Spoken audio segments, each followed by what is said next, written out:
Hello learners, welcome to our channel guys. I hope you are doing well. जैसे कि last class में हमने class 11 का chapter first शुरू कर दिया था, जिसके हमने स्टार्टिंग के टॉपिक्स पढ़ लिए थे कि एनलाइटनमेंट पीरियड क्या था, फ्रेंच रिवॉल्यूशन क्या था, इंडस्ट्रियल कैपिटलिज्म की वजह से सोसाइटी में क्या चेंजेस आ रहे थे। तो आज हम आगे बढ़ेंगे। आज हम देखेंगे सोशियोलॉजी इन इंडिया, कि इंडिया में सोशियोलॉजी कैसे, किस कॉन्टेक्स्ट में आई और इंडिया का सोसाइटी में किस तरह से इसको देखा गया, किस किस ने इसके बारे में क्या बात करी। तो चलिए शुरू करते हैं। तो आप देख सकते हैं स्क्रीन पर। तो इंडिया में हम जब भी कोई चीज पढ़ रहे हैं, कोई भी हिस्ट्री के इवेंट पे फोकस कर रहे हैं, तो हमें एक चीज ध्यान रखनी है, हमारे ऊपर कहीं ना कहीं डायरेक्टली और इनडायरेक्टली कॉलोनियल रूल का इम्पैक्ट है। इसका सबसे सिंपल एग्जाम्पल आप देख सकते हैं इंग्लिश। आज हम सब इंग्लिश बोल रहे हैं, हमारी कंट्री में इंग्लिश के लिए इतनी एक्सेप्टेबिलिटी है, इतनी पॉपुलैरिटी है, वो किस चीज का परिणाम है? It is the result of colonial rule. अगर अंग्रेज कभी भारत आए ही ना होते तो क्या अंग्रेजी आई होती? आज हम जो अंग्रेजी यूज कर रहे हैं, ये सिर्फ अंग्रेजों के आने का ही तो परिणाम है।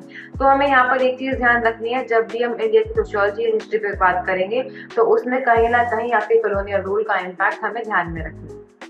यहाँ पर आपको दो चीजें देखनी है।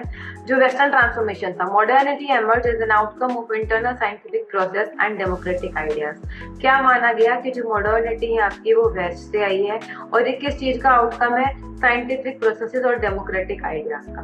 और ये सारी चीजें क्योंकि आपकी वेस्ट में पहले आई है, तो मॉडर्निटी भी आपकी कहाँ से आई है? वेस्ट से आई है। और इंडिया में क्या हुआ, जो मॉडर्निटी थी वो फोर्सफुली इंट्रोड्यूस की गई through the system of capitalism. India Britain की कॉलोनी था, ठीक है। इंडिया क्या था? ब्रिटेन की कॉलोनी था। तो हमारे यहाँ पर क्या हुआ? Colonial capitalism. इंडिया को जबरदस्ती, क्योंकि इंडिया कॉलोनी था, कैपिटलिज्म में कन्वर्ट किया गया बाय ब्रिटिशर्स। अब हमें यहाँ पर जो इस स्टडी का ओरिजिन क्या है? British officials required knowledge of Indian society for smooth administration. तो उन्होंने इंडियन सोशियोलॉजी या इंडियन सोसाइटी की स्टडी की शुरुआत की। क्यों करी? स्टडी क्यों करी?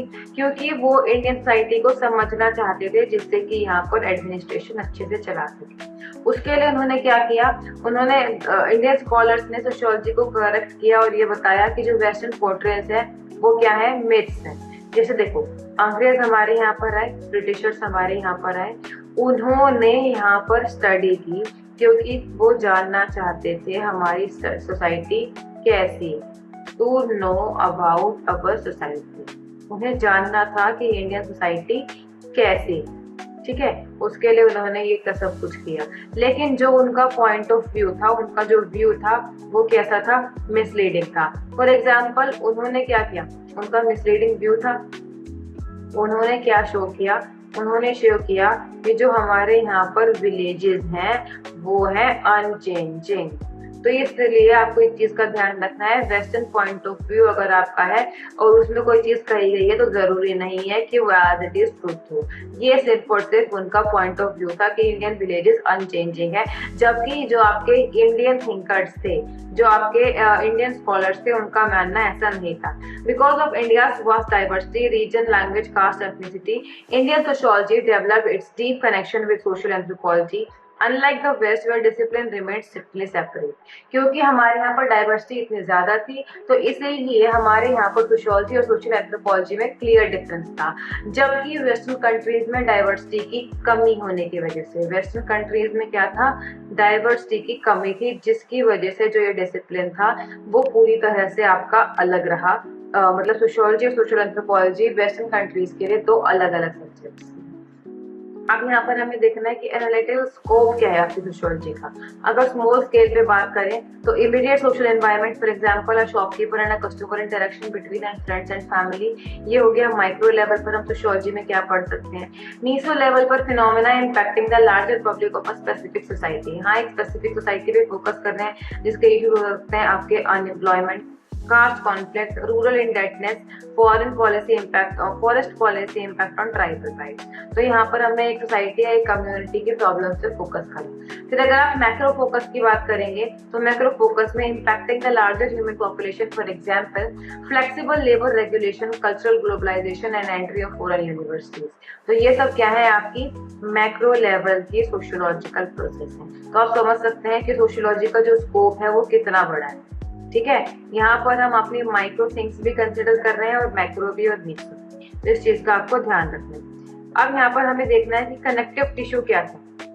वो तो मतलब connective tissue between sociology and other subjects. इसमें आपको अलग अलग सब्जेक्ट से क्या करना है, इसको कंपेयर करना है। जैसे कि हम सबसे पहले कंपेयर करते हैं आपके हिस्ट्री से। तो हिस्ट्री में आप पास्ट पढ़ते हैं, फैक्ट्स के बारे में पढ़ते हैं, जो इवेंट्स के बारे में पढ़ते हैं। सोशियोलॉजी क्या करती है, सोशियोलॉजी उसके पीछे की कॉन्क्रीट रियलिटी को जानने की कोशिश करती है कि जो एब्स्ट्रैक्ट पैटर्न्स हुए हैं उनके पीछे कॉन्क्रीट रियलिटी क्या थी, एक कॉजल रिलेशनशिप फाइंड करने की कोशिश करती है। For example studying changes in gender relation rather than Kings, ये पता करना कि कौन से किंग के बाद कौन सा किंग आया। सोशियोलॉजी का फोकस ये है कि जेंडर रिलेशन सोसाइटी में कैसे थे। तो यहाँ पर जो हमारी सोसाइटी को हम पढ़ रहे हैं वो एक डिफरेंट पर्सपेक्टिव से पढ़ रहे हैं, ठीक है। यहाँ पर हमारा जो फोकस है वो हमारा फोकस है कि हमें कॉन्क्रीट रियलिटी को जानना है, हमें सिर्फ एब्स्ट्रैक्ट पैटर्न या जो एब्स्ट्रैक्टली सोसाइटी में मेजरली हो रहा था वो नहीं देखना। अगर आप पॉलिटिकल साइंस की बात करें तो पॉलिटिकल साइंस में गवर्नमेंट स्ट्रक्चर, पॉलिटिकल थ्योरीज ये सब पढ़ा जाता है, लेकिन सोशियोलॉजी में हम पढ़ते हैं कि गवर्नमेंट ऑपरेट कैसे करती है, पॉलिटिकल बिहेवियर का, और जो सभी आपके गवर्नमेंट इंस्टीट्यूट है उनका पॉलिटिकल बिहेवियर क्या होता है। तो ये आपका डिफरेंस हो गया पॉलिटिकल साइंस और सोशियोलॉजी।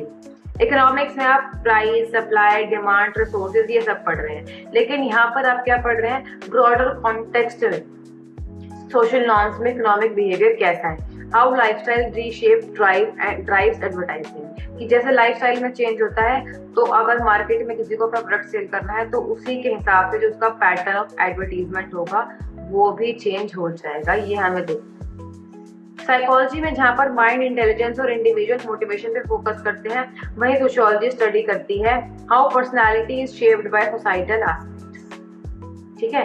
यहाँ पर सोशल रीजंस कौन से हैं जिनकी वजह से as a person, as an individual आपके जो है पर्सनालिटी में चेंजेस आ रहे हैं और कैसे आपके सोशल रिलेशनशिप ऑर्गेनाइज होते हैं, ये आपका सब्जेक्ट मैटर रहता है सोशियोलॉजी।